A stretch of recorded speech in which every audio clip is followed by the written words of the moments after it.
ஒடிசா மாநில அரசில் எத்தனையோ தமிழ்நாட்டு IAS, IPS அதிகாரிகள் பணிபுரிந்து உள்ளனர். இவர்களில் அரசியல் ரீதியாக பெரும் புயலை கிளப்பியவர், பெரிதும் பேசப்பட்டவர் தமிழ்நாட்டை சேர்ந்த VK பாண்டியன் IAS. ஒடிசா மாநில IAS அதிகாரியாக பணியாற்றிய போது அதே மாநிலத்தை சேர்ந்த சுஜாதா IAS அதிகாரியை திருமணம் செய்து கொண்டார். அப்போது முதல்வராக இருந்த நவீன் பட்நாயக்கு VK பாண்டியன் வலதுகரமாக செயல்பட்டார். பின்னர் பிஜு ஜனதா தளம் கட்சியின் அதிகார மையமாக உருவெடுத்தார் VK பாண்டியன். ஒரு கட்டத்தில் நவீன் பட்நாயக்கு பின் பிஜு ஜனதா தளத்தின் அடுத்த தலைவராக அறியக்கூடியவராக VK பாண்டியன் விஸ்வரூபம் எடுத்தார். இந்த நிலையில் ஒடிசா சட்டசபை தேர்தலில் பாஜகவின் பிரதான இலக்காக இருந்தவர் VK பாண்டியன். பிரதமர் மோடி, மத்திய அமைச்சர் அமித்ஷா உள்ளிட்டோர் VK பாண்டியனை மையமாக வைத்தே தேர்தல் பிரச்சாரம் மேற்கொண்டனர். தமிழ்நாட்டை சேர்ந்த ஒருவர் ஒடிசாவை ஆள அனுமதிப்பதா என்கிற பாஜகவின்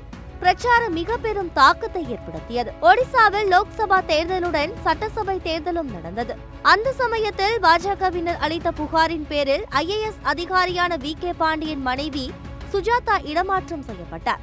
ஆனால் இதனை ஏற்க மறுத்த சுஜாதா IAS நீண்ட விடுப்பில் சென்றார். இதன் பின்னர் நடைபெற்ற ஒடிசா சட்டசபை தேர்தலில் பிஜு ஜனதா தளம் தோல்வியடைந்தது.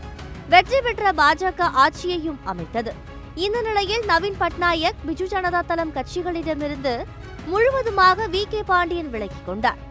தற்போது சுஜாதா IAS தமது விடுப்பை நீட்டிக்க கோரி ஒடிசா மாநில பாஜக அரசுக்கு கடிதம் அனுப்பியிருந்தார். ஆனால் இந்த விடுமுறை நீட்டிப்பு கோரிக்கையை நிராகரித்துள்ள பாஜக அரசு உடனடியாக சுஜாதாவை பணிக்கு திரும்பவும் உத்தரவிட்டுள்ளது.